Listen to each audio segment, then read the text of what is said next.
Film की शुरुआत में हम लगभग 10 साल की एक छोटी और प्यारी लड़की को देखते हैं। उसका नाम सोफी है और वह एक अनाथालय ऑर्फनेज में रहती है क्योंकि उसके माता पिता दोनों का देहांत हो चुका है। सोफी को अनिद्रा इंसोम्निया की बीमारी है जिसकी वजह से वह रात में सो नहीं पाती और अक्सर जागती रहती है। नतीजा यह होता है कि वह रात के समय अनाथालय में इधर उधर घूमती रहती है। दूसरे बच्चों की तरह वह भी अंधेरे में दिखने वाले एक बूढ़े आदमी से डरती थी जो बच्चों का अपहरण अबडक्ट करता था और उन्हें मारकर खा जाता था। एक रात जब सब सो रहे थे, सोफी को एक बिल्ली के म्याऊं करने की आवाज सुनाई देती है। चूंकि वह जाग रही थी इसीलिए वह देखने के लिए बाहर जाती है। बालकनी से वह नीचे देखती है कि कहीं बिल्लियों ने कचरे के डिब्बे, ट्रैश कैंस तो नहीं गिरा दिए। अचानक उसे दिखाई देता है कि इमारत के पीछे से एक विशाल हाथ निकलता है और गिरे हुए कचरे के डिब्बे को सीधा खड़ा कर देता है। फिर इमारत के पीछे से एक बहुत ही विशालकाय दानव जायंट बाहर निकलता है। सोफी उस दानव को देख लेती है और वह दानव भी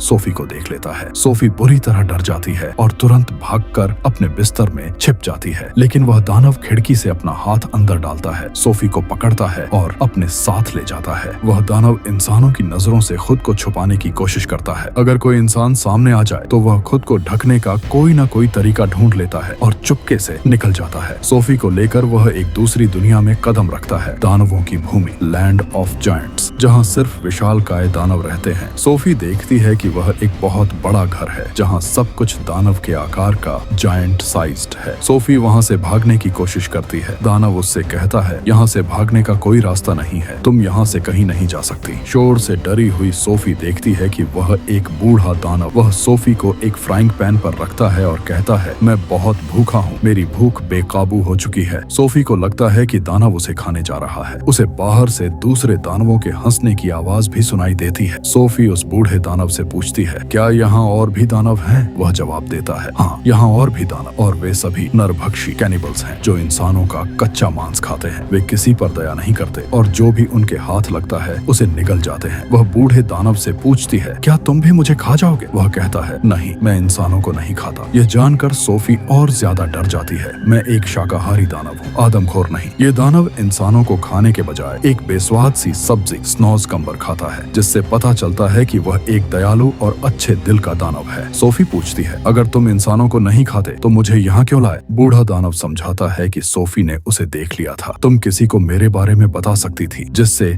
मेरी जान खतरे में पड़ जाती। अगर इंसानों को हमारे बारे में पता चल गया तो वे यहाँ आएंगे और बाकी दानवों का भी खात्मा कर देंगे, इसीलिए मुझे तुम्हें यहाँ लाना पड़ा। अब तुम्हें अपनी बाकी की जिंदगी मेरे साथ यहीं बितानी होगी। सोफी कहती है, नहीं, मैं भाग जाऊंगी। दानव कहता है, नहीं, कभी भागने का जोखिम मत उठाना, वरना बाहर के दानव तुम पर जरा भी रहम नहीं खाएंगे। ऐसा कहकर बूढ़ा दानव सोफी को एक शेल्फ पर रख देता है और आराम करने के लिए कहता है, लेकिन सोफी को नींद नहीं आती। तभी वह देखती है कि दानव अपने बैग से बड़ी बड़ी बोतलें निकाल रहा है जिनके अंदर कुछ चमक रहा था। वह दानव से पूछती है, इन बोतलों में क्या है? दानव बताता है, इनमें सपने, ड्रीम्स हैं। सोफी कहती है, ओह, फिर तो ये मेरे किसी काम के नहीं हैं।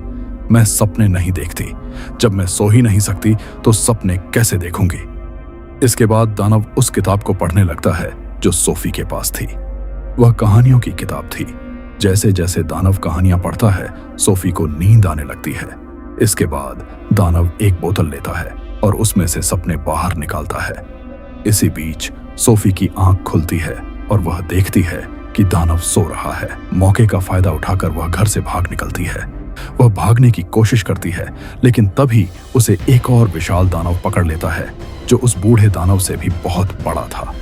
सोफी उससे मिन्नतें करती है, मुझे छोड़ दो, लेकिन वह दानव उसकी बात अनसुनी करके उसे पूरा का पूरा निगल जाता है। तभी सोफी अचानक चौंक कर जाग जाती है। इसका मतलब था कि सोफी एक दुस्वप्न, नाइटमेयर देख रही थी। सोफी उठकर दानव से कहती है, यह तुमने किया था ना, मैं सो या सपना नहीं देख सकती थी, और जो सपना तुमने मुझे दिया वह एक डरावना सपना था। दानव जवाब देता है, मुझे ऐसा करना पड़ा, मैंने यह तुम्हें यह दिखाने के लिए किया कि बाहर घूमना कितना खतरनाक है, तुम्हारे लिए यहीं रहना बेहतर होगा। बूढ़ा दानव सोफी को समझाता है, यहाँ के बाकी दानव मुझसे बहुत बड़े हैं, उनके सामने मैं बहुत छोटा हूँ, मैं एक छोटा और बूढ़ा दानव हूँ। जब वे बात कर रहे होते हैं तभी एक बहुत बड़ा दानव अंदर आता है। वह सच में बूढ़े दानव से काफी बड़ा था। वह दानव बूढ़े वाले से पूछता है, रंट रंट, नाटा, छोटा, तुम किससे बात कर रहे थे? यहाँ के सभी दानव उस बूढ़े दानव को रंट कहकर बुलाते थे क्योंकि वह सबसे छोटा था। बूढ़ा दानव जवाब देता है, मैं किसी से बात नहीं कर रहा था। इस बीच सोफी छिप जाती है। उस बड़े दानव का हाथ जख्मी था, इसीलिए वह बूढ़े दानव के पास पट्टी बंधवाने आया था। नरभक्षी होने के कारण उसे घर में किसी इंसान की गंध, स्मेल आ जाती है। वह चीजों को ढूंढना शुरू कर देता है। सोफी उस बेस्वाद सब्जी के अंदर छिप जाती है जिसे बूढ़ा दानव खाता था। सब्जी को सूंघकर उस बड़े दानव को उसके अंदर इंसान की महक आती है। उस दानव ने पहले कभी वह सब्जी नहीं खाई थी, लेकिन आज उसमें से इंसान की लजीज खुशबू आ रही थी। चूंकि सोफी उसके अंदर थी, इसीलिए दानव उसे खाने ही वाला होता है। बूढ़ा दानव चिल्लाता है, रुको, तुम उसे नहीं खा सकते। क्या तुम भूल गए कि तुम सब्जियां नहीं खाते? वह बड़ा दानव कहता है,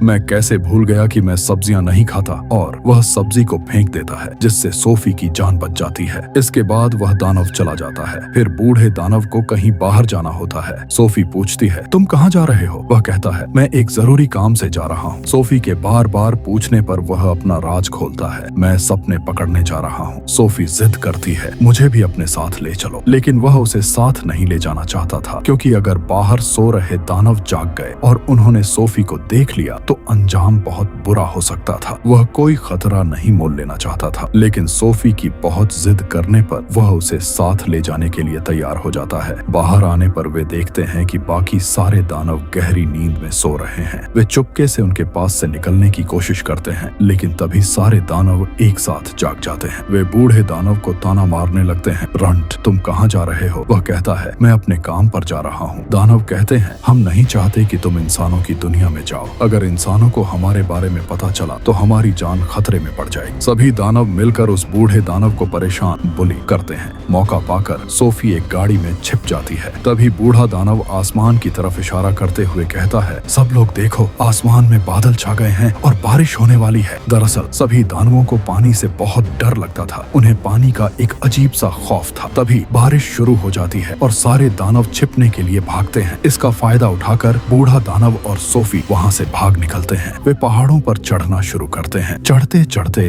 वे बादलों को पार करके बहुत दूर निकल जाते हैं। सोफी कहती है, यहाँ से तारे कितने खूबसूरत लग रहे हैं। बूढ़ा दानव कहता है, मैं संगीत भी सुन सकता हूँ, मैं ब्रह्मांड की हर आवाज सुन सकता हूँ, मैं चींटियों और कीड़े मकोड़ों की आवाज सुन सकता हूँ, यहाँ तक कि पेड़ों के रहस्य भी सुन सकता हूँ। मेरी सुनने की शक्ति इतनी तेज है कि मैं ब्रह्मांड की आवाजें सुन सकता हूँ। सोफी कहती है, मुझे तुम्हारी बात पर यकीन नहीं है। बूढ़ा दानव कहता है, यह सच है मेरी बच्ची, तुम्हें मुझ पर भरोसा करना होगा। इसके बाद वे एक झील के पास पहुँचते हैं। वहाँ पास में एक बड़ा और हरा भरा पेड़ था। बूढ़ा दानव पानी में कूद जाता है और सोफी भी उसके साथ कूद जाती है। वे झील के दूसरी तरफ पहुँचते हैं जो सपनों की दुनिया, ड्रीम कंट्री है। उस पेड़ से सपने बारिश की बूंदों की तरह गिर रहे थे। बूढ़ा दानव यहाँ सिर्फ उन्हें पकड़ने आता है। दोनों मिलकर कई सारे अच्छे और बुरे सपने पकड़ते हैं। सपने पकड़ने के बाद वे वापस लौटने लगते हैं। अब वे दोनों पक्के दोस्त बन चुके थे और एक दूसरे के साथ बहुत खुश थे। बूढ़ा दानव सोफी को अपनी दुख भरी कहानी भी सुनाता है। यहाँ के सारे दानव मुझे रंट कहते हैं, लेकिन मैं एक बात सोचकर खुश होता हूँ। मैं एक बार किसी से मिला था जो मुझे the big friendly giant, the BFG, बड़ा दयालु दानव कहकर बुलाता था। यह सुनकर सोफी कहती है, अब से मैं भी तुम्हें बिग फ्रेंडली जायंट ही कहूंगी। सपने पकड़ने के बाद वे शहर में घूमते हैं। बच्चे अपने घरों में सो रहे होते हैं। बिग फ्रेंडली जायंट सोते हुए बच्चों को बहुत ही सुंदर सपने देता है ताकि लोगों को अपने सपनों में खुशी मिल सके। यहाँ हमें पता चलता है कि बिग फ्रेंडली जायंट बहुत ही कोमल दिल का है जो सपनों की दुनिया से लोगों के लिए सपने लाता है ताकि वे अपनी जिंदगी में चाहे नींद में ही सही खुशी महसूस कर सकें। सोफी पूछती है, क्या तुम्हारे माता पिता ने तुम्हें सपनों के बारे में बताया था? बिग फ्रेंडली जायंट कहता है, दानवों के माता पिता नहीं होते। फिर वह उसकी उम्र पूछती है, तुम्हारी उम्र कितनी है? वह जवाब देता है कि उसकी उम्र उतनी ही है जितनी इस ब्रह्मांड की है। इसका मतलब है कि दानव ब्रह्मांड के साथ ही पैदा हुए थे, लेकिन वे इंसानों से छिपकर दीवारों के पीछे रहते हैं। जब वे लौटने लगते हैं तो सोफी पूछती है, मेरा कंबल कहाँ है? उसका कंबल दानवों की भूमि में ही छूट गया था। बिग फ्रेंडली जायंट चिंतित हो जाता है। वह सोफी से कहता है, मैं तुम्हें अब वापस नहीं ले जा सकता। अब तक दूसरे दानवों को पता चल गया होगा कि मेरे साथ कोई इंसान है। तो दोस्तों, यहीं पर इस कहानी का पहला भाग समाप्त होता है, लेकिन कहानी अभी पूरी नहीं हुई है। इसका अगला और भी रोमांचक हिस्सा बहुत जल्द आने वाला है। अगर आप जानना चाहते हैं कि आगे क्या होगा, तो अभी हमारे चैनल सती स्टोरी स्टूडियो को सब्सक्राइब करें और वीडियो को लाइक, शेयर और कमेंट करना बिल्कुल ना भूलें। आपकी एक छोटी सी सपोर्ट हमें ऐसी ही शानदार कहानियां लाने के लिए प्रेरित करती है।